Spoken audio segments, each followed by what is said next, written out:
म्हाडाच्या घरासाठी अक्षरशः झुंबड. मुंबईतल्या 2640 घरांसाठी 82,000हून अधिक अर्ज.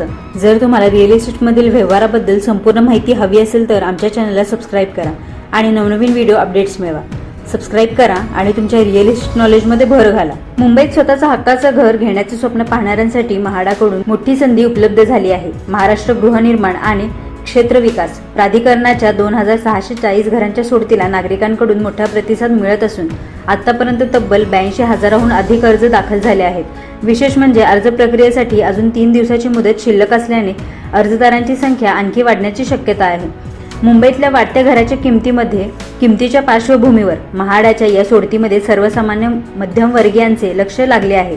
विक्रोळी, गोरेगाव, बोरवली, चेंबूर, वडाळा, घाटकोपर, पवई, दादर, वांद्रे आणि गोराईसारख्या भागांमध्ये घर उपलब्ध असल्याने अर्जदारांकडून मोठा प्रतिसाद मिळताना दिसत आहे. 28 मे पर्यंत अर्जाची मुदत. म्हाडाच्या अधिकृत संकेतस्थळावरून इच्छुकांनी 28 मे रोजी रात्री 12 वाजेपर्यंत ऑनलाईन अर्ज करता येणार आहे. यापूर्वी अर्जाची अंतिम मुदत 14 मे होती. मात्र अर्जदारांचा वाढता प्रतिसाद लक्षात घेऊन मुदत वाढवण्यात आली. आता ही मुदत पुन्हा वाढवली जाणार की नाही याबाबत अद्याप कोणतीही माहिती देण्यात आली नाही. अर्जासाठी कोणती कागदपत्र?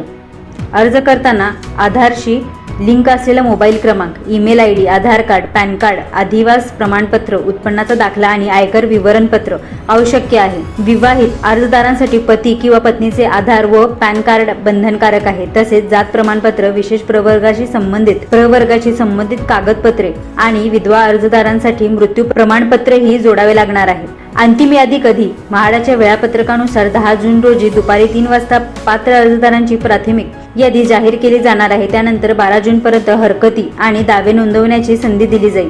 अंतिम पात्र यादी 16 जून रोजी प्रसिद्ध होणार आहे. त्यानंतर संगणकीकृत सोडतीची तारीख आणि वेळ जाहीर केली जाणार आहे. काही घरांच्या किमतीत कपात. म्हाडाने काही घरांच्या किमतीतही कपात केली आहे. विक्रोळीतील 1221 घरांच्या किमतीत सुमारे 7.5% घट करण्यात आली आहे. यामधील 610 घरांची श्रेणी उत्पन्न गटात बदलण्यात आली आहे. त्यामुळे काही अर्जदारांना दिलासा मिळण्याची शक्यता आहे. 66% घरे अजून बांधकामाधीन. या सोडतीतील 2640 घरांपैकी तब्बल 1762 घरे अजून बांधकामाधीन आहेत. ही घरे प्रामुख्याने विक्रोळी, गोरेगाव आणि बोरवली परिसरात आहे. बोरवलीला पूर्वेत 128, गोरेगाव पश्चिमेत 85 तर उर्वरित घरे विक्रोळीतील कन्नमवार नगर परिसरात आहेत.